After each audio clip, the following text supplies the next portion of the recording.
Boker Tov.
Okay.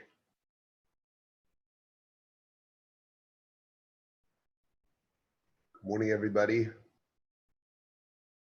Today, we are learning Shabbos. Well, let's start that over.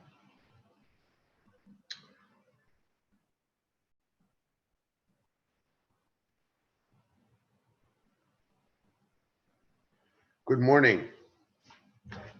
With the strength and the blessing of HaKadosh Baruch Hu, we're going to be learning, God willing, today, Daf Lamed Gimel in Masechah Shabbos. We dedicate today's learning to a full refuah shalema for everyone that needs it, everyone in our community and around the world, especially for Rabbi Harav Avraham Meir ben Rivka. He should be healed completely and speedily, and things will get back to normal and even better. Baruch Hashem, we're sitting here almost Erev Pesach, the sound of the Gishmei Bracha coming down, and it should only shower blessings on all of us speedily in our days. We left off on the bottom of Lamed Beis Amud Beis by Ba'avoin Gezel. We're going through somewhat of a challenging sugya, talking about various sins or certain mitzvahs that when they are not fulfilled, the punishments that come along with them. So we're learning Lamed Gimel in Shabbos, and it's a very, very famous daf because Lamed Gimel in Shabbos has the story of the Rashbi. So you have Lag in Shabbos, which connects to Lag Ba'omer. So you'll always remember it. It's one of these very famous dafim in Shas. So you'll always remember, oh yeah, Lamed Gimel Shabbos. Anyhow, so we're on the bottom of Lamed Beis Amud Beis, Ba'avoin Gezel. So for the sin of robbery, Hagoy Vayala, locusts come, V'harav Hayder. And then after the locusts come, you have hunger. And it says that people end up, because they're so hungry, they end up eating the flesh of their children. Shnemar, Shimu Hadavar Hazeh, Pares HaBashan. Hear this thing, you cows of Bashan. Asher Bahar Shomron, you dwell in the Shomron. Ha'oiska is Dalim, who oppress the poor. Right, it says, Evyonim, who crush the needy. Amar Rava, Fikain, Hane Nashe de Mechuzah. This topic of is referring to the women of Mechuzah. He said Mechuzah is where Rava lived, and they were very wealthy in Mechuzah. Specifically, the women, they used to the Achlan V'loi Avdan. They would eat, but they didn't work. So they were big consumers, very materialistic. They wanted tons of jewelry and tons of material things, and they didn't work. And that was the example that Rava gave to this concept of, he considered it like stealing. And it says regarding these people who are guilty of stealing, I have stricken you with blast and with mildew. Harbois Ganaisechem v'karmechem, the multitude of your gardens and vineyards, Useinechem, Uzeisechem, Yechla Hagazam, that basically all your crops, all your trees, all your orchards, your fig trees, your olive trees will be devoured by the gazam. Gazam is a type of locust. Ksiv, Yeser Hagazam, Achla Ha'arba, that which the gazam didn't eat, then the locust will consume it. The Yeser Ha'arba, and anything that the arba leaves over, Achal Ha'yelek, then the yelek will eat it, which is another type of grasshopper or locust. Yeser Ha'yelek, Achla Ha'chasa. That which the yelek left over, the chasa will eat. Ksiv, as it's written, by Yigzar al Yamin Roiv, he snatches the ripe and is still hungry. V'yechal al Smav Loisaveu, and he eats on the left and he's still not satisfied. Ish Psar Zroya Yechelu. Each one then eats the flesh of his own arm. Al Tikre Psar Zarai. I'm sorry, Al Tikre Psar Zeroyoi. Don't read the word Zroya that he's eating the flesh of his arm. Ela Psar Zarai, rather the flesh of his offspring. So if you steal, eventually you will lose everything. That's the idea, whether it's physically or whether it's a metaphor of the locust coming and consuming all your crops, all your business, everything. You'll end up starving. So you might want to mute yourself. Because of delaying judgment. So this is talking about specifically for judges. It lists out three categories of transgression for if you're a judge. One is Inoi Hadin, the second is Ivos Hadin, and the third is Kilkul Hadin. So it means delaying judgment, perverting judgment, or corrupting judgment. And the way it's explained is delaying judgment means you have a din Torah, you know who the decision or how the decision is supposed to be, but as a judge, you're just taking your time and you're saying, you know what, I'm busy, I'll give it to them. So they're hanging waiting for the answer to their lawsuit, and the judge is just like whatever. So that's obviously it's a terrible thing to do. So that's called Inoi Hadin. Then there's Inos Hadin where the actual judgment is corrupt. So like he's paid off, or he's just he likes one guy better. So that would be corruption of judgment. That's Inos. And then the third one is Kilkul Hadin. Kilkul Hadin is not that, well, it goes back to not having the correct judgment or the correct decision, but it comes as a result of the judge not devoting enough time and effort to the case. So he just like rushes through it, and as a result renders a decision that's very possibly false, wrong.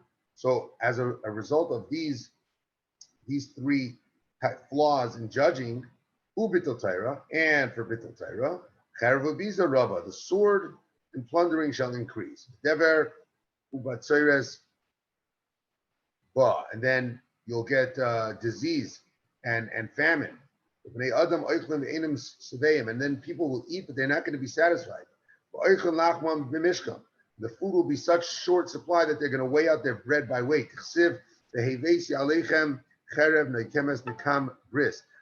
I will bring upon you a sword, avenging the vengeance of a covenant. And there's no bris, there's no covenant. It refers, what is it referring to? It refers to Torah. Shenemar. Not for my covenant with day and night. So these transgressions that relate to judging, as well as Bitul Torah, they bring about this concept of dever, of pestilence, of disease, of coronavirus. And it's written,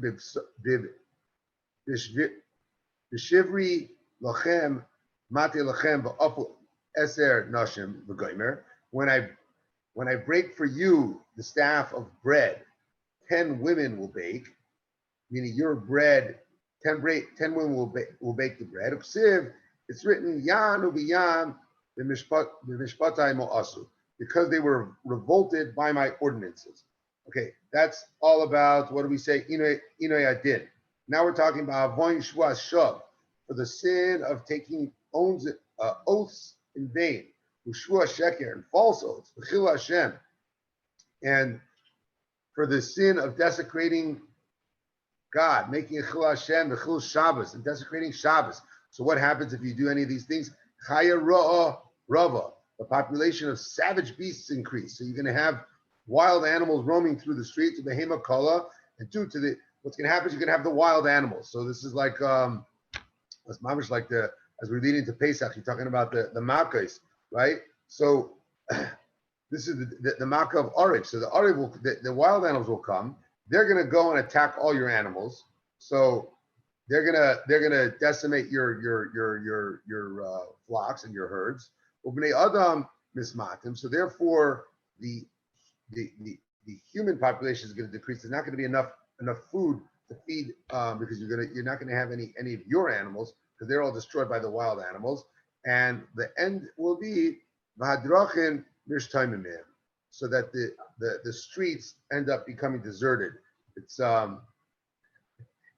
It's prophetic when you learn a like this and you think about our streets today and the idea of I mean, I don't know if this would be Chaya Rav, maybe this would be more like the Dever, but it's anyhow, it's something that right now and today I think we could all relate to. Shnemar, as I said, the im be'ela loy tivasru li.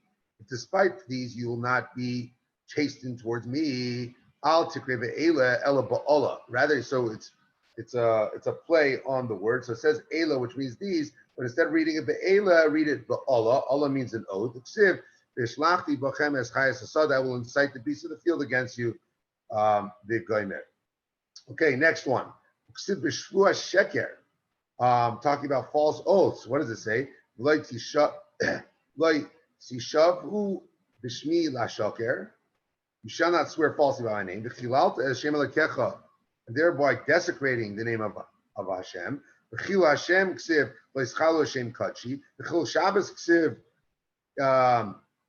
mechaleha mois yumas. Anybody desecrates it will surely die. So yoiv chilul mishvua sheker. So we learn chilul Shabbos from shvua sheker, and that's how. If you look at the top, what were the things we listed off? We listed off shvua shav, shvua sheker, chil Hashem, and chil Shabbos. So some of these groupings are not exactly what you would typically chil Shabbos and shvua shav, but through the chilul, it puts it together and it says, yeah, if you desecrate Hashem's name, then eventually you're going to have. If you desecrate the Shabbos, so too if you take false oaths, you're going to end up with empty streets because the wild animals consumed all the domestic animals. Domestic animals cause people to cause there to be fewer people and hence less people in the streets, empty streets. So now for murder, Beis Hamikdash Chayr, the Beis Hamikdash was destroyed. And the Shechina was taken away, lifted up, departed from the Bnei Yisrael. Shnemar, as it says, V'loi tachanifu v'gomer, you shall not bring guilt. Like sitame es ha'aretz asher atem yoshem ba. You shall not contaminate the land which you dwell, asher ani sheichem v'seicha, which I am in the midst of. Ha atem mitam oisa, meaning if you contaminate the land through murdering people, so einchem yoshem ba, I will not continue to dwell in it. Any sheichem v'seicha, I will not.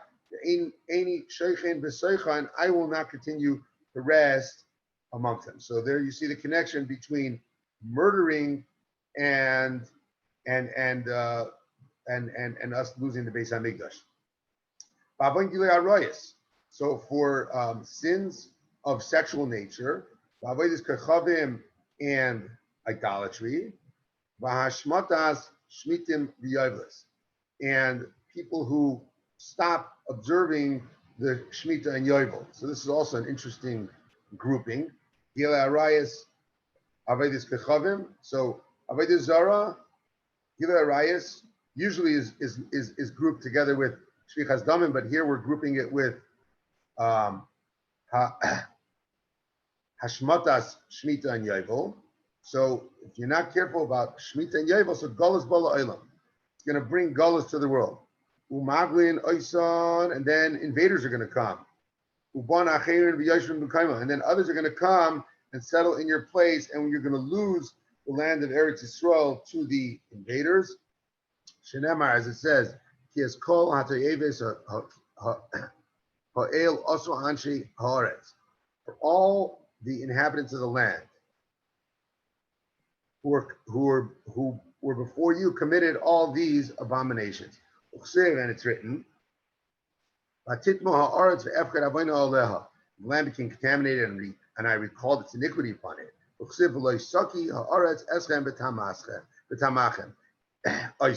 Let's not let the land disgorge you for having contaminated it. Regarding regarding Avodah Zarah, it says, "V'nasati es pigreichem," I will cast your carcasses upon the carcasses of those idols of Siv, and it's written, "V'hasimaiti es mikdeshechem," and I will make your sanctuaries desolate. Eschem ezoreh b'agoyim, and I will scatter you amongst the nations. And regarding, so that is the connection to Avodah Zarah. And then regarding Shemitah and Yovel, it's Ksiv Oz Tisratza Aretz Hashab Tzaisel Kol Yimei Hashama, that the land will be at peace for its sabbaticals during all the years of its desolation. Atem be'eretz oivechem b'gaimer, while you are in the land of your foes, you're in the land of your enemies. Ksiv Kol Yimei Hashama Tishbutz, all the years of its desolation it will rest. Okay, so next sin. Bavoin navlos peh, regarding the sin of nivel peh. Now, just to clarify, I know if you read it, most of us think of nivel peh as people that speak with maybe with curse words. You tell your kid don't say nivel peh, but the reality is that's more of a concept called lashon nikia.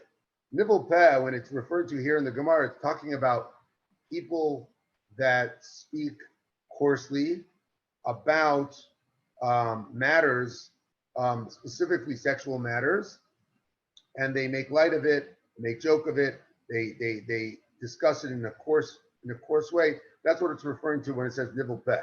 So regarding nivel peh, saris rabbis xeris kashis mischadshis, you're going to have a lot of terrible saris and decrees and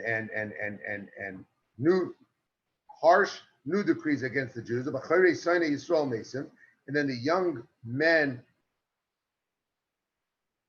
and the young men of the enemies of the Israel will die. And then the orphans and the widows will cry out, but they're not going to be answered. Shenemar, as it's written, therefore over the youth Hashem will not rejoice. And his orphans and his widows shall not have mercy. For all of them are hypocrites and evildoers. And every mouth speaks obscene language. That's the connection to the nivel peh.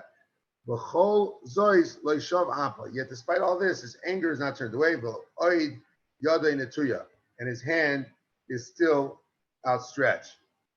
So on this same topic, making the connection between these psukim and nivel peh says, what does it mean when it says his hand is still outstretched?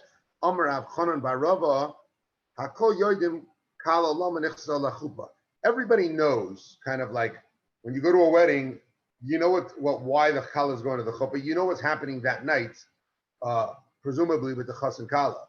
But you're not going to ever say something, or you shouldn't say something. You verbalize it in a coarse manner. This is the concept of nivel peh. Afilu chaysman alav gzardin shal shivim shana l'teva hyphen alav hyphen alav l'ra. I'm sorry. It translates as, if somebody perverts his speech, meaning and speaks about it, and verbalizes something coarse in relating to the chassan and kala, understanding what's going to happen after their wedding, meaning obviously they're going to go, they're going to have relations, they're going to have children, build a bias nem and be Yisrael. But if someone verbalizes it in a kind of like, in a coarse manner, so it says like this, that even 70 years, basically it's going to reverse all his benefits. That even if he was supposed to live for 70 years, it will turn against him, and it doesn't matter all the what he calls all the schusim he may have, that will counteract it, and he will probably be removed from this world. Amar Rav Bashil Amar Kizda Kol Hamenablas Piv. Anyone who perverts his speech, Ma'amikim Lo Gehenim. The Gehenim is deepened for him. Shenemar, it says, Shucha Amuka Pi Zorais, a deep pit is for the mouth that speaks strangely. Rav Nachman Bar Yitzchak Amar, Ap Shemea V'Shaisek, even someone who listens to this nivel peh would also have this consequence. Shenemar Zo'om Hashem Yipol Sham. He that is abhorred by Hashem shall fall there. Baruch atah Adonai Eloheinu melech haolam shehakol nihiyah bidvaroi. Amen. Amen.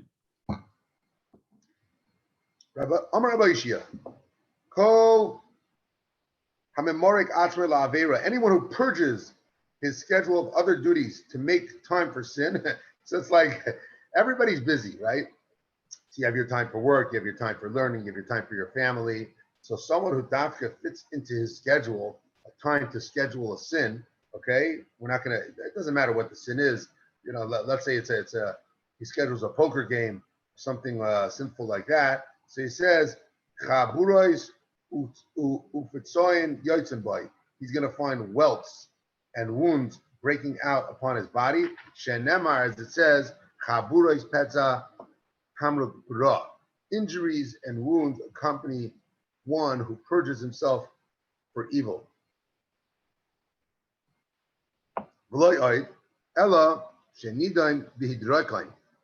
Not only is he going to have all these injuries, but he's going to be afflicted with the famous ailment known as hidrokain, right? And every time we learn this throughout Shas, we see there's different opinions as to what it is, but it is some sort of stomach ailment that is extremely, extremely painful. Shnemar, as it says, umakos chadrei baten, the ailments of the inner parts of the stomach. Amar Nachman Bar Yitzchak, Simon la'avera hidrake, an indicator that someone committed sins is if he has this illness. So Tanach, shloisha mini hidraken. There are three types of hidraken. Okay, three types. Shalavera ava. Type 1 is it comes about because of sin. Okay, and in that case, when it comes about because of sin, what happens is, so ava means the skin becomes thick. V'shel rov. The second type of hidroken comes about because of lack of eating. So if you starve yourself, then you're going to get the same condition, and in that case, tafuach. Right, so you're going to be, your skin is going to swell up. The shell kishafim dak, and then the third type of hidroken comes about because of sorcery, and in that case, your skin is going to be thin. So three types of hidroken. The Shmuel HaKatan Chashbe. Shmuel HaKatan, the famous Shmuel HaKatan, was afflicted with hidroken. So Amar, he said to the Eibishter, "Me mefis." So he said he was telling the Eibishter, listen, I don't mind having this disease, but if you do this, people are going to assume that I did terrible things, that I committed averas, that therefore caused me. I mean, they're going to accuse me of doing immoral acts, and that's why I got hidroken. So as a result of that, itaise. So then after he davened about that, so then he was cured. Abaye chashbe. Abaye, the famous Abaye, was afflicted with hidroken. Amar Rabba says, Yodaina Bey bin Nachmoni Demachmin Nafshe. I know regarding Nachmani that he deprives himself of food. So why did Rabba call Abaya Nachmani? So we know that Abaya's main Rebbe was Rabba Bar Nachmani.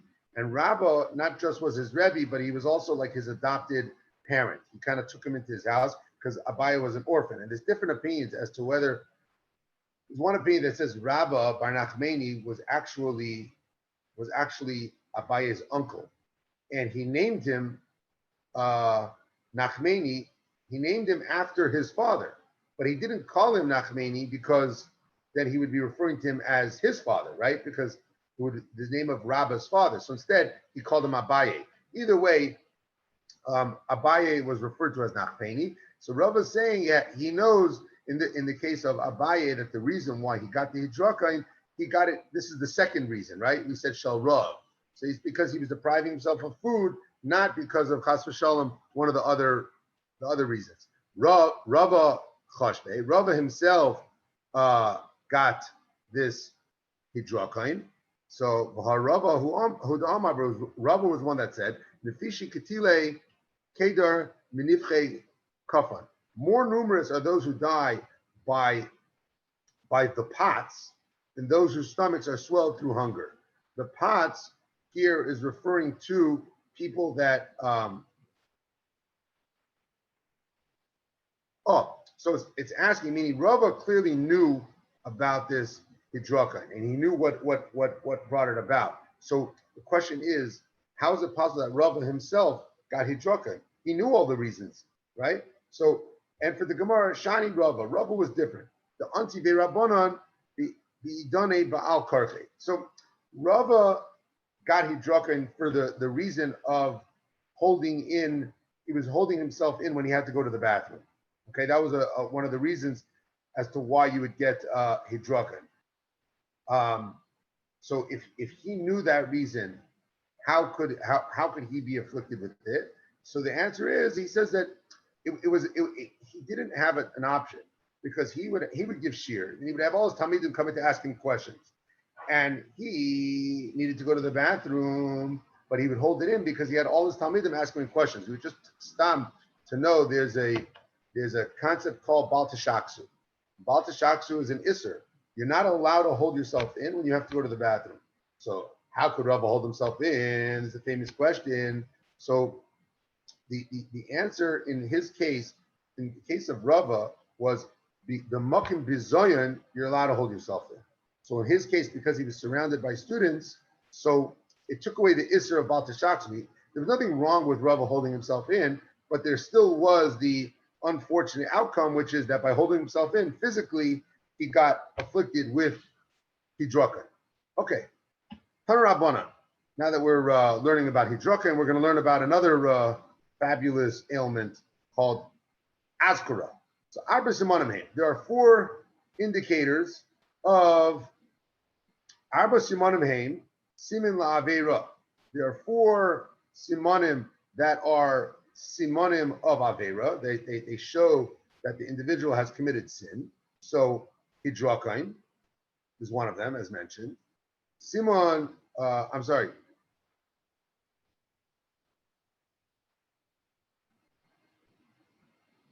Hidrakain.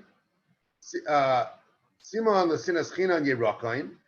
So the Simon of Aveira is Hidrakain. The Simon of Sinas Chinam, of having hatred towards your fellow, is something called Yerakain, which we translate as jaundice. Simon Lagasus, Gasus Ruach is Anivus. Anios, the indicator of arrogance. So if you're arrogant, you're going to end up becoming poor. And then Simon Lashon Hara Askara. Someone who speaks Lashon Hara will be afflicted with something called Askara. Tanarabana within the Debraisa. Askara Bala Ilam. Askara comes to the world, turning the page to Lamed Gimel Amud Beis, Al Hamaiser, for violating the dinim of Maiser. Rabbi Lazar, Rabbi Yaisi says Al Lashon Hara. No, he says it comes about because of Lashon Hara. So we got this. We got opinion number 1, right? The Tanach and the Brisa says that Askara comes because of Maiser, And then Rabbi Elazar Rabbi Yaisi says, no, it comes because of Lashon Hara. So now the Gemara is going to ask if Rabbi Yaisi, Rabbi Elazar Rabbi Yaisi was arguing on the Tanakama, or he was adding to the Tanakama. Amar Rabbi says, Rabbi Shua ben Levi, others say that it was Rabbi Shua ben Levi.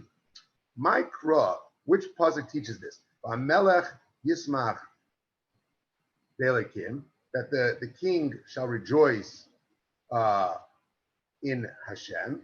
Yishalel kol hanishba boy. Glorified will be everyone who swears truthfully by him. Ki yisacher pi davrei shaker. When the mouth of the liars will be stopped. Will be stopped. So yisacher is the alludes to this ailment called askara. So that's the connection to Lashon Hara. Ibaylahu. So now they ask the question that I just mentioned. Rabbi Elazar Rabbi Yaisi al Lashon Hara kamar. Was he saying that you only get askara for Lashon Hara? Or Dilma af al Lashon Hara nami kamar. Or was he saying maybe also on Lashon Hara? And this question, we're going to go through a bit of a lengthy back and forth to get to the answer. And that will lead into the whole story, which we're going to cover very shortly, the story of the Rashbi. So, Toshma. When the Chachamim left Yerushalayim and they set up the Sanhedrin, they set up the yeshiva in Keren B'Yavneh. So Hayasham Rabbi Yehuda. There was Rabbi Yehuda Bar Elai, Rabbi Elazar Rabbi Yaisi, and Rabbi Elazar Rabbi Yaisi, Rabbi Shimon, and Rabbi Shimon Bar Yochai. So Nishal Sheila Zubafneim. At one time they were all there, and there was a question that came up in front of them. Makazu, this ailment called askara, b'pnei ma mascheles b'pnei ma'ayim v'goremes v'peh. Why does it start at the innards of a person? So it starts in your stomach or your kidneys, and then it concludes by coming up through your mouth. So Nana Rabbi Yehuda bar Rabbi Eloi Rosh Hamedabrim b'chol makom v'amar. So answered, what do they call Rabbi Yehuda? They call Rabbi Yehuda bar Eloi Rosh Hamedabrim, the first of the speakers, b'chol makom, in every place, which is an interesting kind of title that he had, that the Gemara gives him, and it's going to explain later why he was called that. So what did Rabbi Yehuda say? He says, even though the kidneys, the lave, maven, and the heart discern. So the kidneys give the advice, and the heart is maven. So meaning all concepts and ideas, they kind of originate in your gut. The lashon mechatech, and then the tongue articulates the words, and then it concludes. It comes out through your mouth. Since the mouth concludes, so that's the process of someone speaking lashon hara. You have the idea not in your head. According to this, they have the idea in your gut, and it kind of like radiates up and eventually comes out through your mouth. So too. That's the reason why this disease or this affliction, it also works in that matter. It starts inside of you, and then it comes up, eventually afflicting your mouth and your throat. So Nana Rabbi Elazar Rabbi Yaisi Omar. Rabbi Elazar Rabbi Yaisi says, "Mipnei sha'ichlem ba dvarim tameim." It's because people ate non-kosher. So this is, wait a minute, dvarim tameim sakadaita? Do you think people would ever eat things that were mamish not kosher? No. That's not what it's talking about. Ella, meaning we don't know anywhere in the Torah where it says that the punishment of eating something that's not kosher is that you end up with askara, and then that would cause death. I mean, the punishment for eating non-kosher is not death. It's a punishment you get malchus, whatever it is, but it's not death. Ella. So what is the taka referring to? It's talking about eating foods like eating tevel, which wasn't, so you have food that wasn't properly tied. You didn't take your meiser and you didn't take your truma. So that is what takavam. We know, by the way, that the isser, if you eat food which hasn't had their tithes taken, then taka you are punished. That taka is punishable by misa b'dei shamayim. Okay, or I think it's misa b'dei shamayim. Maybe it's kares, one of the two. But either way, the point is that is something that brings about death. So, what do we just see, guys? We just saw that Rabbi Elazar Rabbi Yossi answered that it was talking that you were getting askara because of eating certain foods, which, if you look back, that was the first opinion about maisros. So that gives us our answer. Nana Reb Shimon. Reb Shimon answers. We're just finishing what happened in this story. He said, "Ba'avoin bittul Torah," that askara comes about because of bittul Torah. If people are supposed to be learning and they neglect to do so, they're going to be afflicted with askara and they will perish. Amrullah. So now they asked Reb Shimon on this. Wait a minute. Nashim yachichu. The fact is that there are women that are afflicted with askara, and women are not chayiv in Talmud Torah. So that will prove that you're wrong. It has nothing to do with bittul Torah. So he answered, no. Shabbat is balein. Yeah, you're right. Women are not chayiv in Talmud Torah, but if they're mevatel the learning of their husbands because they distract their husbands from learning, so that's why they would get afflicted with the same askara. So a side note in regards to Talmud Torah and women, so there's no chiyuv on women on the mitzvah of Talmud Torah. That said, women they're mechoyev to learn topics that are relevant to them. So women have to know kashrus, they have to know how to keep a kid, anything that is relevant to their observance or for them to maintain the observance of the home, women must know. That said, there's a machlokes in Paiskim as to that chiyuv that women have, is that alt Talmud Torah? And it seems, at least according to here, the Gemara is going with this seems to be saying that no, it has nothing to do with Talmud Torah. Women have a chiyuv to learn the sugyas and the halachas that enable them to keep those halachas, but not to learn it alt Talmud Torah. Okay, next question they asked Reb Shimon, they're trying to upschlag Reb Shimon's position that says that this askara comes about because of bittul Torah. So he says, well, wait a minute. What about nachrim yachichu? The fact is, there are non-Jews that they were getting the same ailment, and they clearly don't have an obligation to study Torah, right? So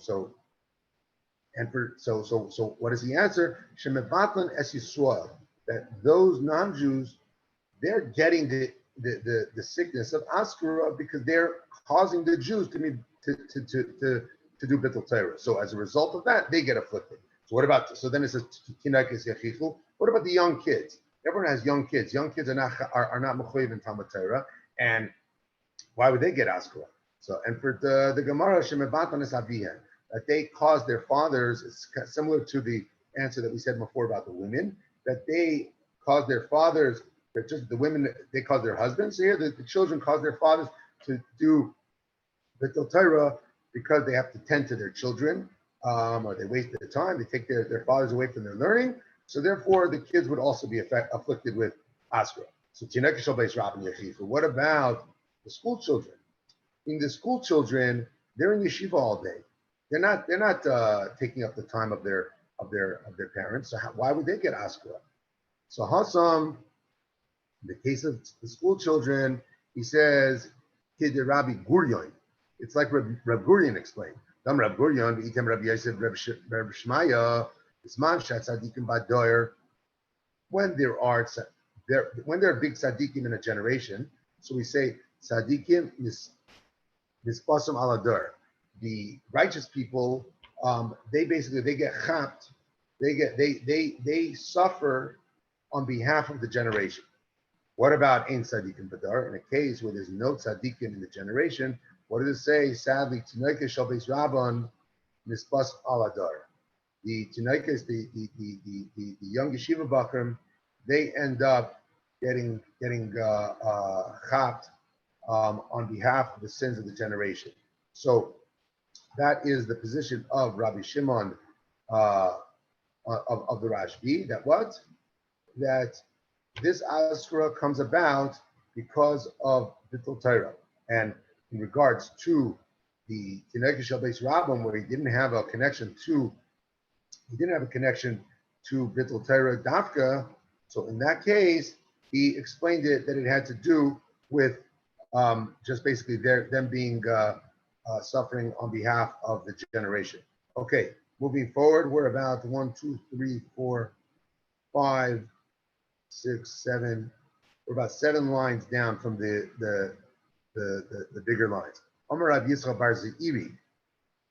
Rav Yisrael bar Zeiri says, Amar Le, Amar La, Amar Rav Shimon ben Nazira. Some say that it was Rav Shimon Nazira. Mikra im loy seidi lach hayafa banashim. If you know not where to graze, O fairest of women, follow footsteps of the sheep, and then you could graze your goats with the other shepherds. Amrinan, what do we say? Yedim hamushkanim al haroyin. The implication in this case, in this pasuk, is referring to the young goats being basically the collateral for the shepherds. So I think this is the pasuk referring to basically us as the shepherds and the young kids as the Tineke Shel Beis Rabbim. Shema Mina. So okay, we're done this sugya, but what do we see? Shema Mina, that the opinion of what we started, Rabbi Elazar, Rabbi Yaisi, where the question was, does he say you get askara just because of lashon hara, or also because of lashon hara, meaning not just that, but also because of the maisres? So it proves that af al lashon hara nami kamar, that you get askara even for lashon hara, not just for meaning he agrees that you also get it for maisres. Shema Mina, indeed, this is approved. So now that we mentioned this story of Rabbi Yehuda and Rabbi Yaisi, Rabbi Yaisi, Rabbi Elazar, Rabbi Yaisi, and Rabbi Shimon, and what do we mention? We mentioned that Rabbi Yehuda was called Rosh Medabrim Chomakayim. He was the first of the speakers in every place. So ask the Gemara, B'amai Karulei Rosh Medabrim Chomakayim. Why was Rabbi Yehuda called the Rosh Medabrim Chomakayim? So it tells the story. The Yasri, Rabbi Yehuda, Rabbi Shimon, the Yasri, Rabbi Yehuda, Rabbi Yaisi, Rabbi Shimon, that these 3 great Tanoim were sitting together. The Yasri Yehuda ben Gerim Gabayim. And there was another individual named Rabbi Yehuda ben Gerim. Why was he called Rabbi Yehuda ben Gerim? Because his parents were presumably Gerim. Pasach Rabbi Yehuda, Rabbi Yehuda opened the discussion. He said, Kama noyim ma'aseyim shel umazu. How admirable are the deeds of this nation. He was extolling the virtues of the Romans. What did he say? Tiknu shivakim. They established marketplaces all throughout the land. Tiknu gisharim. They established bridges. They built, meaning the Romans, they built up the infrastructure in Eretz Yisrael. Tiknu merchatzois. They established bathhouses. So you have beautiful bathhouses. You have the bridges. You have the marketplaces. And what wonderful people these people are, the Romans. Rabbi Yaisi Shasa. Rabbi Yaisi didn't say anything. He was silent. And Nana Rabbi Shimon bar Yochai, V'Amar. Rabbi Shimon bar Yochai, he heard this. He couldn't remain silent, and he protested. He said, Kol ma shetiknu loy, tiknu el l'tzarech atzma. Everything they've ever done, they only did for themselves. Tiknu shvakin. Well, the whole reason they established marketplaces was so that they could put Zionist over there. They made the bathhouses. You think they made the bathhouses for the greater good of the community? Nah, they did it for themselves so they could beautify their own bodies. Yesharim Litel Mahan Man Meches. You think they built bridges to make it easy for you to cross over the waterways? The only reason they built the bridges was so they could collect tolls, so they could enrich themselves. So this was the story that happened. Now what happened was, unfortunately, Halach Yehuda ben Gerim, the Sifrei Defreya. Yehuda ben Gerim went and he relayed over this kind of discussion, and he told it over to some other people. There's a discussion as to who he said it to. Some say he repeated over to his parents. His parents were not Jewish, right? Because he was a ger, or maybe whatever it was. He maybe Zaidi. Huh? Zaidi.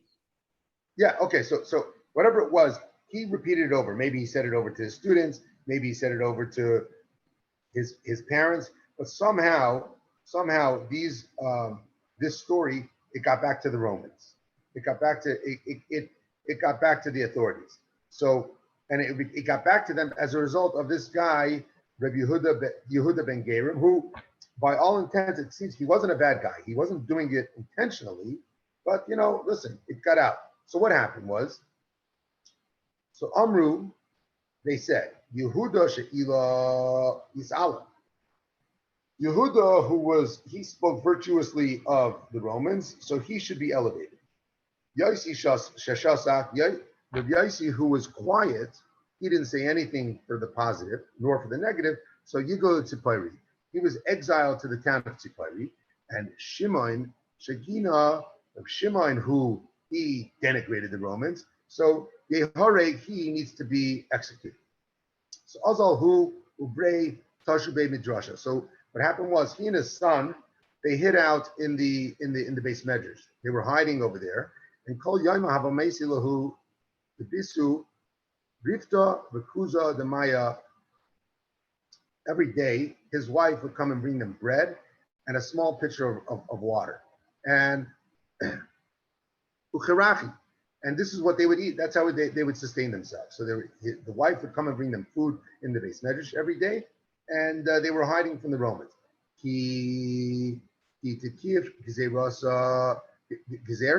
But what happened was when they intensified the decree, meaning they were pushed out to look for them. They started hunting for the Reb Shimon Bar Yochai. So what happened was he said, Amalei Lebrei, he said to his son, Nashim Daiton Kala Aleh. The minds of women are they're easily swayed, meaning Dilma Mitzari La Umagve La. He was afraid that they were going to chop his wife and torture her, and then if she tortures her, she's going to disclose their location to the Romans, and then they're going to get chopped. So because they were worried about that, what they did was Azlu Tashu Arta. They went and they hid in a cave. So they didn't even tell their wives where they were going. They ran away and they hid in a cave. So Israchish Nisa, a miracle happened. Ibari Lahu Charuva Ve'ena Damaya. A carob tree sprouted up over there, and there was a spring of water that was created for them. And that's how they sustained themselves. Vahabu Mishalche Manayu, they would take off their clothing. They would bury themselves in the sand up to their necks. So Kul Yame Garsi, all day long, buried in the sand like that, they would learn Torah together. When the time for davening came about, then they would get up, they would dress themselves with their clothing, and they would daven. And then after they're done davening, then they would take off their clothes and go back and bury themselves in the sand again. So that the whole reason was they wanted to preserve their clothing from getting worn out. It's an interesting strategy. I'm sure that there's a lot of Hasidus on it. I'm not familiar with what the deeper meanings of it was, but end of the day, that was their seder. Bury themselves in the sand, learn Torah all day long, get up to daven and get out of the sand and dress themselves just for davening, and then go back into the sand. So Isvu, Tresar, Shnei, Bimarsa. They did this for 12 years. Asa Elyahu, Bakama Pischa, Bimarsa. Then one day Elyahu Hanavi came and stood by the cave, and Omar Man Ladaite Levar Yochai, the Miss Kesar. Who's gonna inform Bar Yochai that the Caesar has passed away, that he's died? Ubato Xerte. And now that he died, the Xera is Nevatel. So hearing this, Nafku, they came out of the cave. But what happened? Chazu Inche, as they came out of the cave, what did they see? They saw people. The Karve Vizari, they were plowing a field and sowing their crops. So they were like so disturbed at the sight of people, working the land. So Omar, these people, they're forsaking the pursuit of the life of the world to come, and instead they're occupying themselves with this transitory life, right? We're here. This is just a temporary trip that we're on here in this world. So why are they involving themselves in plowing? They should be learning. So kol makom shenoisem eineihem, anything they looked at, miyad nisraf, it was immediately incinerated. So yatsa baskol v'amar lahem, a baskol came out, a heavenly voice, and it says, have you come out of your hiding place in order to destroy my world? Return to your cave. So sure enough, Hadur, Azul, they went back to the cave. At that point, they stayed there for another 12 months.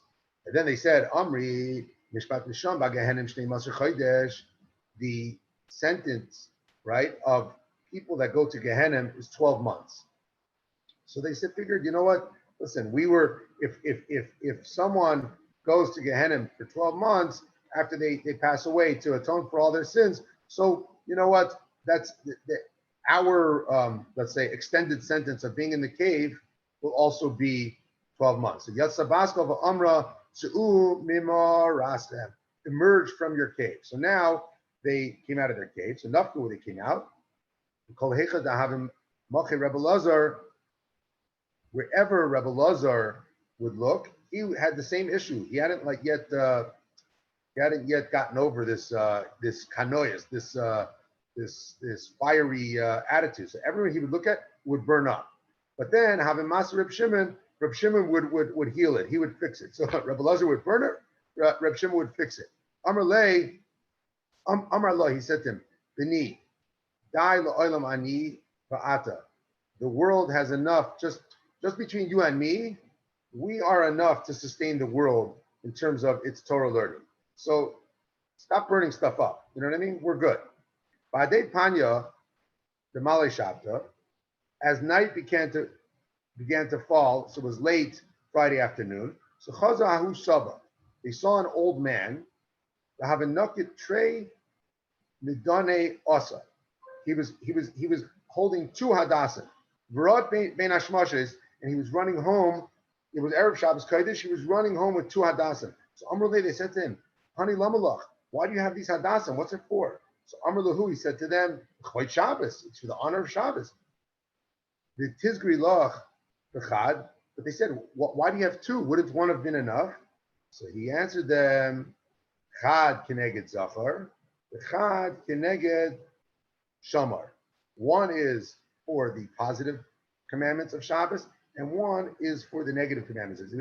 We're commanded in Zachar and in Shamar, which, by the way, connects to what we mentioned in the last shiur, that when a woman lights Shabbos candles, she has to light two candles, right? The minhag is two, even though many people have the minhag to light for all their children, but the base is two, and the reason is two, one for Zachar, one for Shamar. So Amar Le Lebrei. So hearing this explanation, Reb Shimon turned to his son, he said, Chazeh, Kama Chaviv mitzvahs al Yisrael. Look how dear the mitzvahs are to the Jewish people, that here he could have sufficed with only one hadas for Shabbos, and instead he's dafka taking two, and he's beautifying the Shabbos. So Yosef Daite, he was appeased with this. Shama Reb Pinchas ben Yair Chasonei. Eventually, what happened? Reb Pinchas ben Yair, who was the son-in-law of Rashbi, he heard that he came out of the hiding. Okay, now just to point out, there is another. Who is it that says? Some say that Pinchas ben Yair was not the son-in-law of the Rashbi; he was actually the father-in-law of the Rashbi. Okay, the Nafik Ape, he went out to greet him. Aliyah, Ile Lebe Ponei, he took him to the bathhouse, and Habakal Arach Le Lebisre, he was massaging his muscles. You know, I don't know if any of you guys have ever gone to the Russian bathhouses there. They do these things called plazas where they beat you and they massage you. So this is what he was doing to his father-in-law or to his son-in-law. So Chazé, I think the reason why, one of the reasons why they explained that he was his father-in-law, not his son-in-law, was because there's an issur against a son-in-law seeing his father going and bathing with his father. You're not allowed to see your father or father-in-law undressed. So Chazi Dahavibe Pile Begufe, when he saw that there were cracks in his skin, you have a guy who's been living 13 years in the sand, okay? So he had all these terrible cracks throughout his skin. So Havi Kabache, seeing these cracks, so what happened was he started to cry. Pinchas ben Yair started crying. The Kanasu Dimas Ene, and as the tears fell from his eyes, become Tabcha Le, and it caused the tears fell out from his eyes onto the cracks of the skin, and it caused Reb Shimon to cry out. Amar Loi, Reb Pinchas ben Yair said to the Rashbi, Oy li sherisicha b'kach, woe unto me for having seen you like this. Amar Loi, Reb Shimon said, Rashbi responded, just the opposite. Ashrecha sherisani b'kach. Fortunate are you for having seen me like this. She'ilmole loy risani b'kach. Had you not seen me like this, right, with all these marks, loy matzasa b'kach, you would not have found me in this type of state, meaning in a state of having gained so much in learning, of spending 13 years in the sand. The Nikora, that would happen before I went into the cave. Rab Shimon Bar Yochai Kushya, Hava Mafarkle, Rabbi Pinchas ben Yair Tresar Peruke. That before he went into the cave, what would happen was Rashbi would ask a shaila to Pinchas ben Yair, right? And the Pinchas ben Yair would answer him with 12 answers. Lasoi, but in the end, once they came out of the cave, it was the opposite. Pinchas ben Yair would ask the Rashbi Akasha and have a Mafarkle Shem Bar Yochai Esrin Va'arba Peruke. He would answer him 24 answers. And let's stop right here because it's a longer hemshech. So we'll pick up tomorrow by Omar. And that is the end of today's shiur. Guys, wishing you all a Shkayach, Danny. Beautiful. Danny. Guys, don't forget. Good job. The Shabbos, and that's the connection to Lag Ba'omer. Lag and Lag. Say it again. It's Daf Lamed Gimel. What's the connection to Lag BaOmer? Rav Shimon Bar Yochai passed away on Lag BaOmer. What? Rav Shimon Bar Yochai, who we're talking about, passed away on Lag BaOmer. And it's a auspicious day in the Jewish calendar. So Lag BaOmer is a big day, and we're learning the Daf of Lamed Gimel, which is referencing to the story of Rav Shimon Bar Yochai. Danny, I have a question and a comment. My question is, what's the significance? I think it said Hahusava. That's Elyahu Hanavi, right? Danny's out. Oh, He's Danny's out. out. Oh, I see how it is. What's the significance of Elyahu Hanavi in the story? Oh, Elyahu Navi. Well, anytime they quote Ahusava, it means Elyahu. That's what I'm saying. So what's the significance of Elyahu Hanavi in the story? There's a connection with Elyahu Navi and Rabbi Shimon Bar Yochai. I think also, how would they know where he was hidden, and how would he be able to know that the Roman emperor died? So that's why I guess Elyahu Hanavi needed to inform him of that. Right? Because no one knew where he was hiding. Only him and his son knew. Elyahu Navi was connected with the story of Rabbi Shimon Bar Yochai. And Elyahu Navi is coming as Pesach Seder. So that's what we had to learn about this now. Bezrat Hashem. Guys, great day. Wonderful day. Great day, amen. Bye. Bye.